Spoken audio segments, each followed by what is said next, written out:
Então vamos lá, já são agora meia-noite aqui em Portugal, 8 da noite no Brasil. Antes de iniciar, eu vou fazer uma oração, mas já dando início, eu quero agradecer mais uma vez aos amigos do SEAP. É um prazer, uma felicidade sempre estar aqui com vocês.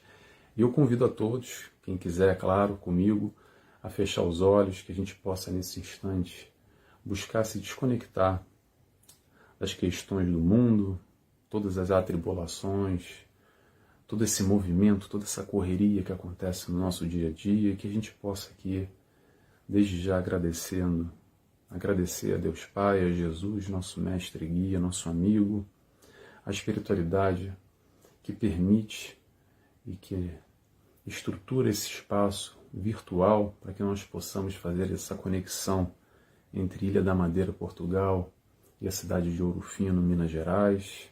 Agradecido aqui estamos, Senhor, e que possamos aprender um pouco mais com as palavras de Jesus e todos os seus ensinamentos. Que assim seja, graças a Deus. Muito bem, pessoal. Já entrou mais gente, já tem mais carinhas aqui, mais likes, mas vamos a isso. O tema de hoje é reforma interior. E aí deixa eu só abrir um parênteses aqui e falar reforma no sentido exatamente de reformar, de melhorar, de remodelar, de reparar. Porque há um detalhe nessa questão da reforma, para quem não sabe, eu estou aqui em Portugal, acabei de falar, né? Mas reforma aqui em Portugal quer dizer aposentadoria no Brasil. Então, se falar reforma interior, pode parecer que é aposentadoria, mas pronto. Tem alguns amigos aqui portugueses que também assistem. Não sei se tem alguém agora em direto, ao vivo, mas que assistem depois aqui também, aqui do Centro Espírita que eu frequento, enfim, alguns amigos de cá. Então, reforma interior é no sentido dessa reforma íntima, de como nós podemos reparar e buscar essa melhora do nosso eu, do nosso ser. Essa é a nossa proposta, é isso que a gente vem falar um pouco aqui. E aí eu já trago um questionamento: por que será que a doutrina espírita fala tanto dessa história de reforma íntima? Por que os espíritos nos trazem tanta literatura, como, por exemplo, reforma íntima sem martírio, renovando atitudes renovadas, autoconhecimento, autodescobrimento? Eu já inicio essa reflexão para a gente fazer junto aqui com a seguinte pergunta: será que a gente tem que reformar alguma coisa aí dentro, não? Essa nossa casa? Será que a gente precisa mudar ou não precisa mudar nada? Será que mudar é necessário? Será que a gente deve mudar ou tá bom como tá? A gente já tá feliz e tranquilo. Tá tudo bem, tá tudo ótimo na nossa vida, não tem conflito nenhum, não tem problema nenhum, 100% feliz. Será que a nossa vida é feita de somente momentos felizes? Ou será que a gente tem aqueles momentos baixos, que balançam um pouco, e que a gente tem que se reestruturar muitas vezes e buscar algum apoio, algum auxílio, alguma estrutura? E nesse processo a doutrina espírita vem exatamente trazer esse convite para nós, e a espiritualidade insistentemente fala desse processo da nossa reforma, do nosso eu, do nosso ser. Mas para que isso, Nelson? Para sermos mais felizes.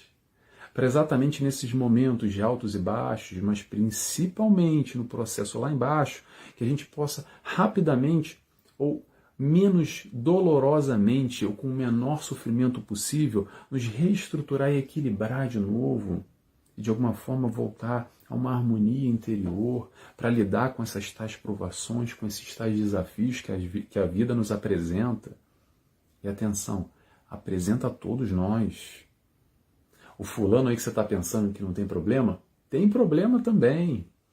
Todos nós temos problemas de uma maneira ou de outra, mais ou menor, de diferentes formas. Todos nós temos questões a lidar e nós encarnamos exatamente com esse propósito do aprendizado, que às vezes a gente esquece que está aqui para aprender, às vezes a gente acha que está aqui só para gozar os prazeres da carne, viver o que é para ser vivido. Como é que é aquela frase? A vida é uma só, então tem que aproveitar ao máximo, tem que curtir ao máximo. E aí vem a doutrina espírita, e vem Jesus e nos diz, não é bem por aí, calma lá. Isso aqui é só uma encarnação. Vocês já encarnaram várias, e ainda vão encarnar muito mais. O processo é contínuo. A evolução não se faz somente em uma vida. A gente já encarnou, está encarnado, e ainda vai encarnar muito. E para que isso? Para a gente aos poucos ir nesse processo de crescimento gradativo.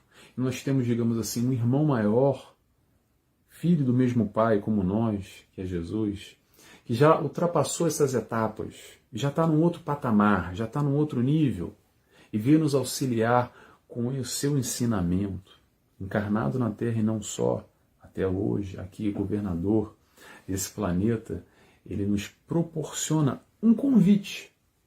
E esse convite está ligado diretamente a esse processo de mudança, a esse processo de reforma interior. Porque o convite está feito. Mas a questão é que nós temos também o livre-arbítrio. E a gente vai, a gente muda se quiser, a gente faz a reforma se quiser. Se não quiser também não tem problema nenhum. A gente pode ficar estacionado, vagando muitas vezes em dor, em sofrimento, em processos muitas vezes infantilizados, numa infância psíquica, e com muita dor, com muito sofrimento, porque a gente não quer exatamente fazer esse esforço, porque fazer esforço dói, não é verdade? Fazer esforço às vezes é difícil, quando, por exemplo, a gente tem que... eu quero emagrecer, por exemplo, quero emagrecer. Aí, às vezes eu quero emagrecer, mas eu não estou predisposto, por exemplo, a começar a fazer exercício físico e a mudar a minha alimentação. Porque precisa mudar, porque eu não quero deixar de comer as porcarias que eu como, eu não quero fazer um exercício que eu não quero fazer, por exemplo. Então a gente percebe como é difícil esse processo de mudança para tudo. E claro que também não é diferente quando Jesus nos traz uma proposta diferenciada do que a gente está acostumado, e a gente tem que mudar. É difícil a gente internalizar esse novo conceito, e entender que de repente, se calhar é melhor por aí. A gente até reconhece que é melhor. A gente até quer, mas ainda falta aquele levantar a bunda da cadeira, do sofá e fazer acontecer. Que muitas vezes a gente já tem tudo mapeado, o que é certo, o que é errado, o que a gente não quer e o que a gente quer para a nossa vida. A gente já sabe o melhor para nós, mas ainda assim falta ali aquele estímulo, aquele pulo. Sabe como é que é? Porque Jesus veio nos apresentar exatamente essa proposta de um novo reino. Para quem? Para quem está aqui em sofrimento, para quem está aqui de alguma forma em dor, em aflição, em agonia. A pergunta é, tá ruim? Tá ruim? Então Jesus fala, vem comigo. Quando ele estava encarnado aqui conosco e falava exatamente para a população ignorada, rejeitada para a sociedade, todos aqueles que viviam em imensa dificuldade, que buscavam a sua palavra, e Jesus dizia, gente, calma, calma, há um outro reino, o reino do meu Pai, o reino dos céus. Ele apresenta toda uma nova dinâmica, rompendo com os padrões da época, e até hoje é uma dinâmica muito nova e rompe com muito padrão. E esse entendimento que nós temos hoje aqui, através da doutrina espírita, que rompe com todos esses ensinamentos dessa religiosidade que a gente está acostumado, com a questão de céu, inferno, com um Deus muitas vezes punitivo, rancoroso e vingativo. E aí nos apresenta um Deus de amor, um Deus de perdão, que nos abraça, e a gente entende que a gente pode sim, através das reencarnações, vivenciar novas experiências e retificar aquelas besteiras que a gente fez atrás. Se a gente não retifica agora, a gente retifica na próxima. Então vem Jesus exatamente falar o que? Principalmente nas bem-aventuranças, para aqueles que sofrem, aqueles que são perseguidos, aqueles que não têm felicidade que esse mundo oferece. Ele nos fala, há uma felicidade maior. Não só isso aqui é muito pequeno, isso aqui é muito pouco, é muito pueril. Até porque já já a gente vai embora. E qual o propósito? Morreu, acabou? Há muita questão além, há muito mais para se aprender. E essa é a proposta, que a gente possa abrir os nossos horizontes, que a gente possa ampliar o nosso ponto de vista e entender exatamente essa felicidade que Jesus apresenta, que Jesus oferece. Mas para isso tem que mudar. Para crescer, para evoluir, depende do nosso esforço, depende da nossa movimentação. E nessa mudança a gente precisa mudar dois aspectos. É a mudança no aspecto intelectual e moral. No intelectual, de uma maneira ou de outra, mais ou menos, a gente vai caminhando, a gente vai evoluindo. Então vamos botar assim, check. A questão da razão, do intelecto, é de alguma forma, entre aspas, fácil. A gente consegue buscar com alguma facilidade. Faz um esforcinho e a gente consegue trocar e parar para pensar e buscar estudar e conhecer determinados assuntos e buscar essa intelectualidade. Muito bem. Mas aí vem a grande questão. Será que é o suficiente? Será que isso nos preenche verdadeiramente lá dentro? Ou será que às vezes ainda falta ali algo a mais? Aquele tal vazio existencial que fica lá dentro? Sabe? Que apesar de muita intelectualidade, ainda assim falta um propósito de vida, falta uma compreensão mais alargada. O porquê que eu estou aqui, o que eu estou fazendo, para onde eu vou, por que tantas injustiças, por que comigo e por que com outra diferente, como é que essa relação acontece? E principalmente quando as questões dos valores são abordadas e de alguma forma são frágeis. E aí vem a proposta do desenvolvimento não só intelectual, mas do desenvolvimento moral, que são exatamente esses valores, e esse é o foco que Jesus veio mostrar, que para crescer, para mudar, a gente precisa, primeiro, se entender, reconhecer, se enxergar, e aí sim a gente vai fazer uma leitura que, olha, esse meu valor aqui não está muito legal, que Jesus veio mostrar uma outra proposta de valores, uma outra proposta de conduta, e a gente se apercebe de alguma maneira bem distante dessa realidade que Jesus veio nos propor, e que de alguma forma é aí que a gente precisa mudar. E nesse processo de mudança, antes de mudar, a gente precisa exatamente o tal do autoconhecimento. Escuta muito falar isso na doutrina espírita, ou autodescobrimento. E o que é o autoconhecimento, ou o que é o autodescobrimento? Não é nada mais, nada menos de tomar a consciência, de que nós possamos tomar a consciência de quem nós somos verdadeiramente.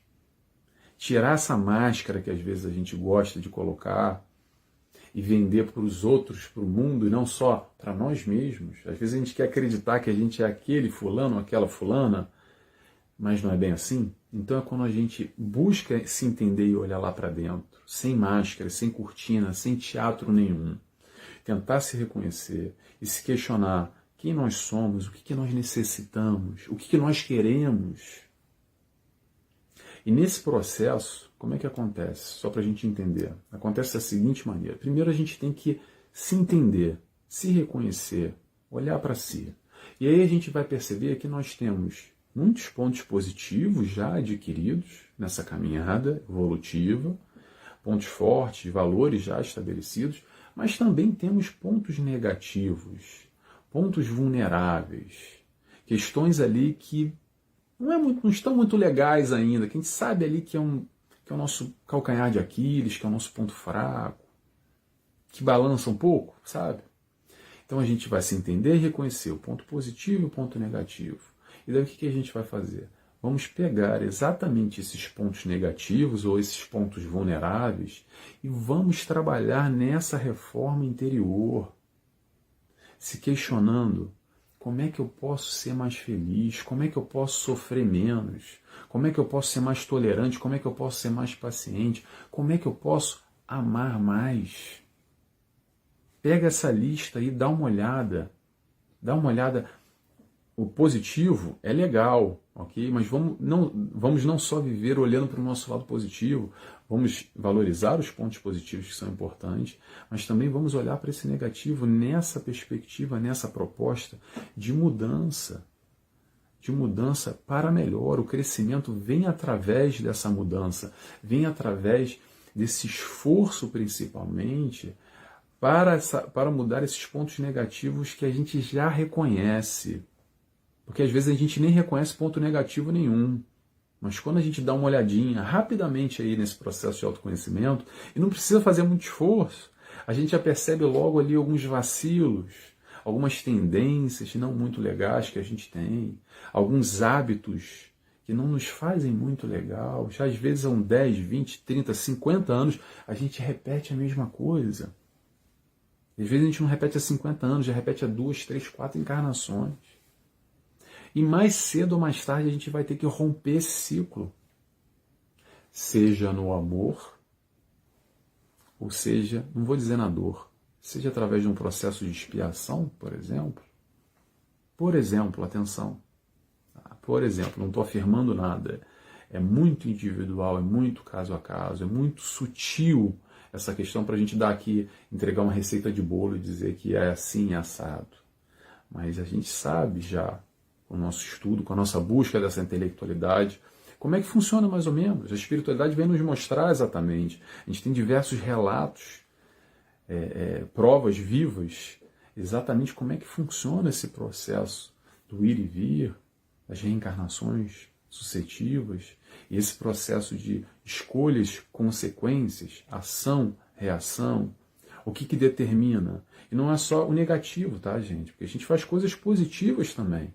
E a nossa escolha no positivo vai ter um resultado, uma consequência positiva, e o negativo vai ter uma consequência negativa. Que às vezes a gente esquece, a gente vive num mundo, muitas vezes, de tanta violência, de tanta confusão, de tanta roubalheira, tanta negatividade, que às vezes nos foge a percepção de uma justiça.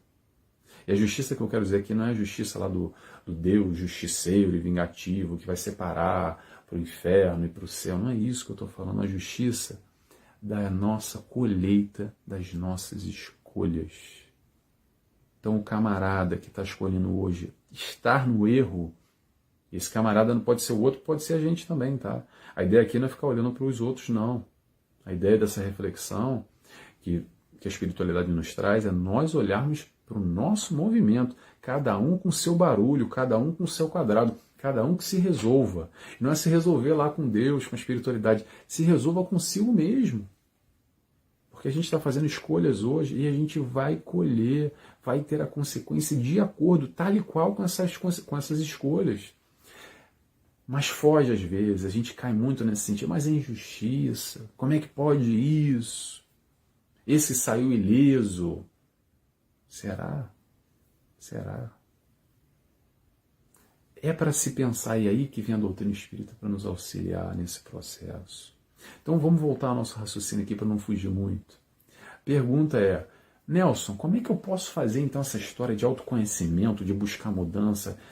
Como é que eu posso fazer? Qual um caminho? Eu vou apresentar aqui algumas estratégias, mas vamos lá. A mais clássica, a mais segura, a mais fiável é vigilância, trabalho e oração. Vigilância, trabalho e oração. Vamos nos observar. Vamos nos observar primeiro, principalmente aqueles hábitos que não nos fazem muito bem, sabe? Aquele momento que a gente gosta muito de censurar os outros, ou censurar a nós mesmos, que a gente gosta muito de julgar o outro, ou se julga também num processo de negatividade, de punição, entrando numa culpa. Não um autojulgamento benéfico, de entender que eu errei e vou ultrapassar isso. Não é esse autojulgamento que eu estou falando a negatividade, esse hábito, muitas vezes, que só fazem mal a nós mesmos. Aí a gente começa naqueles processos de autopunição, aí a gente tem uma autocompaixão, a gente se autodesvaloriza nesse processo, muitas vezes num condicionamento, é imperceptível, mas a gente vive às vezes uma vida inteira se boicotando, se autopunindo, se julgando, se colocando para baixo, se derrubando. E como é que se faz isso, Nelson? Como é que faz para mudar essa chave? Como é que a gente altera esse processo que muitas vezes são esses tais hábitos negativos que a gente vive? A palavra é substituição. Porque da mesma forma que nós adquirimos hábitos negativos, a gente também pode adquirir hábitos positivos. Não é fácil, mas é possível. Então como é que a gente faz isso? Aí que está o processo de mudança. Exatamente, é o pulo do gato. Aí é um momento que a gente pode observar esses novos hábitos a serem adquiridos na nossa caminhada. Como, por exemplo, vamos nos amar mais. O auto-amor, o se aceitar. Como a gente se ama pouco ainda. Amar o próximo como a ti mesmo. A gente se esquece de se amar, de entender que a gente é falho ainda, que a gente é frágil, sim. Mas vamos nos amar, vamos nos acolher, vamos parar de se julgar, de se bater, porque a gente fica se comparando com Jesus, que ele sim é a meta, ele é sim o modelo, ele é sim o guia, mas olha só, a gente não está nesse patamar ainda, e vai demorar. Então, em vez de focar nele como a estrela lá no alto e ficar na adoração, vamos buscar esse ensinamento que está aqui, que ele nos trouxe, ele está de braços abertos para nos auxiliar nessa caminhada. Mas não vai ser de uma hora para outra. É aos pouquinhos. Exatamente percebendo esses pontos negativos que a gente tem e buscar essa reforma que eu venho falando aqui. É assim que a gente vai aos poucos buscar esse fortalecimento no alto, esse processo de se amar mais, o processo da fraternidade, o processo da caridade, o processo do vibrar no bem e no bom. Sabe como é que é? No pensamento. Te observa aí, dá uma olhada. Como é o teu pensamento do momento que você acorda até o momento que você dorme? Você está no estado consciente. Faz uma escala aí, ó. Pega o papel e caneta, ou para quem não pega mais papel e caneta, hoje em dia, papel e caneta está quase extinto, né? Pega o celular e anota. Daquela hora tal, o que eu fiquei pensando? Tenta fazer um controle e vamos perceber como é que a gente está vibrando, porque a nossa vibração vai ser com o alto, com a espiritualidade de luz, através de pensamentos benéficos, de vibrações positivas, e também com a espiritualidade negativa, com espíritos obsessores, ainda vinculado às paixões, à negatividade, através do nosso pensamento. Isso vai nos ajudar ou vai nos dificultar a nossa caminhada. E aí a gente pode, exatamente no processo da oração, eu falei observação, falei trabalho, falei oração. Fortalecer o nosso contato com o alto. Fortalecer o nosso contato com o alto, exatamente abrir esse canal, ou fortalecer esse canal que todos nós temos, mas esquecemos às vezes, ou deixamos de lado, empurramos com a barriga, o que é que seja, de fortalecer esse canal com a espiritualidade de luz, com o nosso mentor, com o nosso anjo da guarda, com o nosso guia, como é que nós queremos chamar. Vamos fortalecer, para quê? Para nos dar coragem, para nos dar força, para nos dar equilíbrio, nos dar harmonia. Para quê, Nelson? Para enfrentar o dia a dia. E não só, para enfrentar a nós mesmos. Aquela história da briga, não é bem briga, tá? Briga é um modo de dizer, o enfrentamento. Essa briga não é com o outro, não é com o mundo. Essa briga, no final das contas, é conosco mesmo, é aqui dentro. A partir do momento que a gente vai enxergar esses pontos vulneráveis, essas questões a serem trabalhadas, nós vamos entrar numa briga, num enfrentamento com as nossas paixões, com as nossas tendências negativas ainda. Mas é uma briga com amor, é uma briga com acolhimento. Sei que é difícil, quando a gente fala briga, a gente pensa logo em violência. Né? Digamos assim, esse enfrentamento, pronto. Esse enfrentamento com amor, com aceitação. Não é se punindo e se sentindo mal e se colocando para baixo que, poxa, eu ainda não sou aquele que eu gostaria de ser. Eu também não.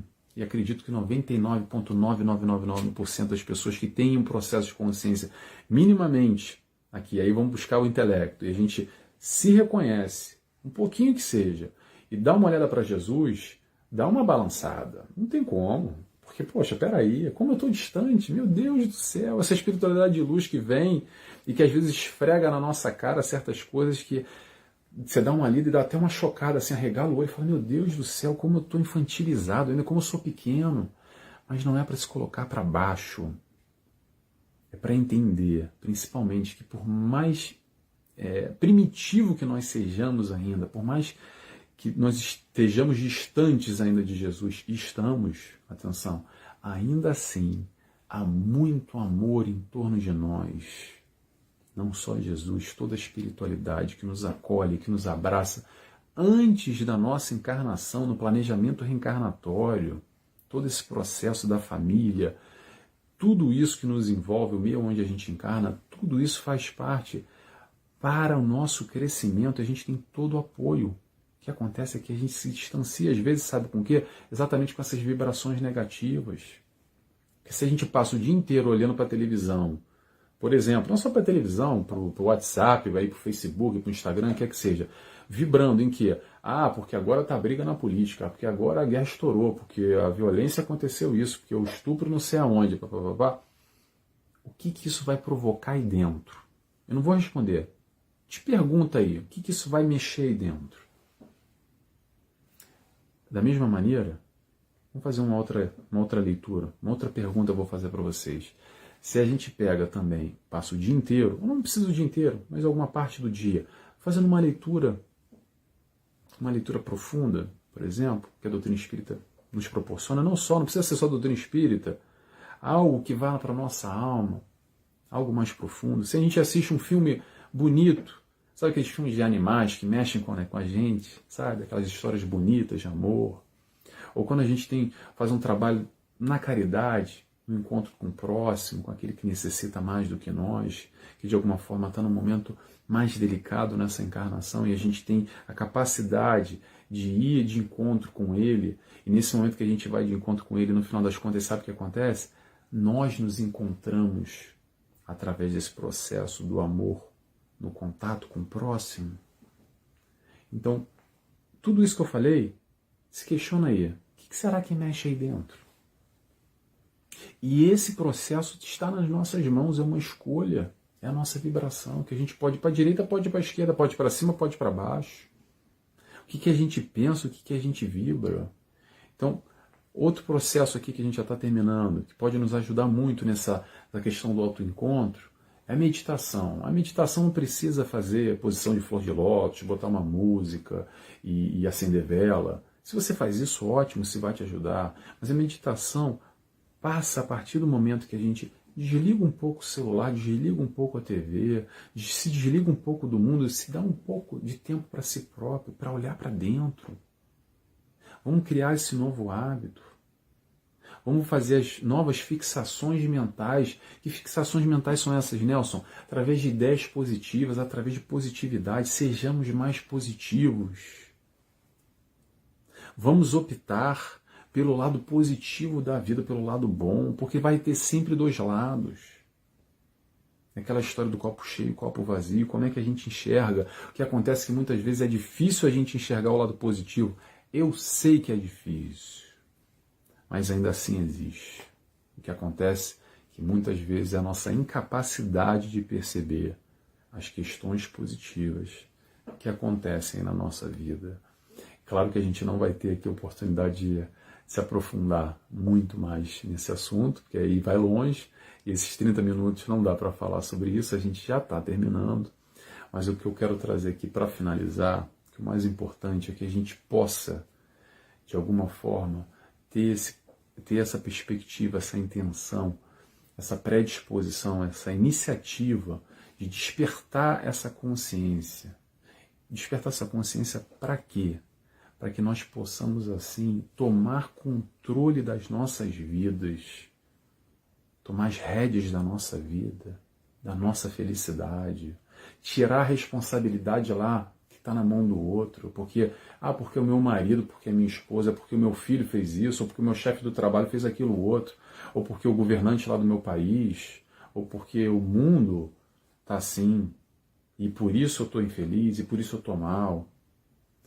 Processo de despertar da consciência, de amadurecimento, é exatamente entender que apesar dos estímulos externos, sejam eles quais forem, seja o mundo, o governo, o esposo, o marido, o chefe do trabalho, o trânsito, sei lá o que é, ainda assim isso são estímulos para que nós possamos verdadeiramente mostrar quem nós somos, o que nós aprendemos, como é que a gente pode, de alguma forma, desenrolar nessa encarnação, nessa perspectiva de aprendizado e de crescimento, tirando a responsabilidade do outro, do mundo aí fora, e assumindo a responsabilidade pela nossa vida, olhando por nós e trabalhando em favor desse crescimento pessoal, através da reforma interior. Pessoal, foi um prazer estar aqui. Eu vou fazer agora a oração para fechar. Quem quiser ficar comigo, eu convido a fechar os olhos, agradecendo a Deus Pai primeiramente, a Jesus, nosso mestre e guia. Mais uma vez, agradecemos a toda a espiritualidade de luz. Obrigado por esse momento, por estarmos aqui reunidos, por nos fazer pensar, mais uma vez, buscando a palavra do Mestre Jesus, que nos auxilia nessa compreensão mais profunda para o nosso viver, para a nossa caminhada, para o nosso crescimento como um todo. Por isso, mais uma vez, eu agradeço, peço autorização para fechar mais essa reunião, mais esse encontro. Que assim seja, graças a Deus. Pessoal, espero que vocês tenham gostado, como eu gostei. Estou vendo algumas mensagens já agora aqui. Boa noite, Sumia. Boa noite a todos. Foi um prazer estar aqui. Estou vendo uns coraçõezinhos subindo. Espero que vocês tenham gostado. Eu vou estar de volta aqui no CEAP no último domingo do mês que vem. É o compromisso que a gente tem sempre aqui. Obrigado, Marcos. Que bom que você gostou também. Também gostei muito. E é isso, pessoal. E volto a repetir para quem não estava no início, eu estou de 15 em 15 dias na TV Chico Xavier, no encontro com o Nelson Tavares, que não é para encontrar Nelson Tavares nenhum, é nessa perspectiva da gente buscar o nosso autoencontro, questões do nosso dia a dia, esse tipo de reflexão. Espero que vocês tenham gostado. É sempre às quintas-feiras, horário do Brasil às 19 horas, 23 horas aqui em Portugal. Aqui no CEAP eu estou sempre os últimos domingos de cada mês, às 8 da noite, horário do Brasil, 0 hora aqui em Portugal. E também me sigam lá, eu faço um estudo semanal no meu canal, tenho um canal no YouTube, no Facebook, no Instagram. Se vocês gostaram desse conteúdo aqui, acho que vocês vão gostar, tem bastante coisa lá, tá bom?